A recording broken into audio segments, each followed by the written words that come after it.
F'jum Santa Marija madwar 100 sewwieq ta' moturi ngħaqdu għat 8 edizzjoni ta' pellegrinaġġ bil-muturi.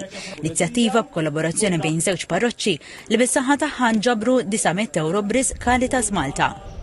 Nieħdu l-inizjattiva biex fil-jum li aħna ma niċċelebrawx il-festa bil-mod tradizzjonali bil-purċissjoni l-qudisa prinċipali, ikonna l-attivitajiet orrajt.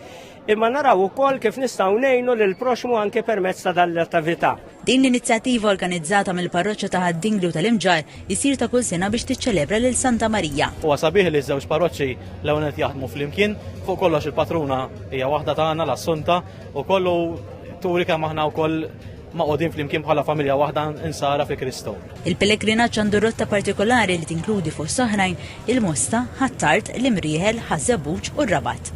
Normalment dejjem qed titlaq mill-parroċċa tal-Imġar għax hemm iżjed spazju biex jinġabru hemmhekk u sakemm ma jinġabru anke jieħdu xi ħaġa, tintemm fil-parroċċa tagħna ta' Ħaddingli fejn ilqawhom ukoll għall-frisk għall-lavori għallhom mhux daqshekk imma għall-frisk u r-riħ ta' Ħaddingli. Matul il-pellegrinaġġ is-sewwieqa segwew van biex bijat tal-vani titolari taż-żewġ parroċċi. Fl-aħħar waqfa fil-pjazza ta' Ħaddingli, is-sewwieqa ngħaqdu biex jgħidu kelma u jixorbu xarba friska. Filwaqt li wħud ipparteċipaw f'dan il-pellegrinaġġ għal mument ta' talb u riflessjoni, għall-oħrajn din tieħu sinifikat ieħor. Ma' TVM News Mario sewwieq tal-mutur spjega li għar-raba' darba pparteċipa l-pellegrinaġġ bħala tifkira għal martu li tant kien iħobb. Għallum 3 snin ilu ħadd aħbar ħażina. U dejjem niftakar fija jien, tidniex li ngħidlek inċebt lit-tabib, il-mara qalli għandek hekk u hekk. U għajd diġi anka tifkira tagħha.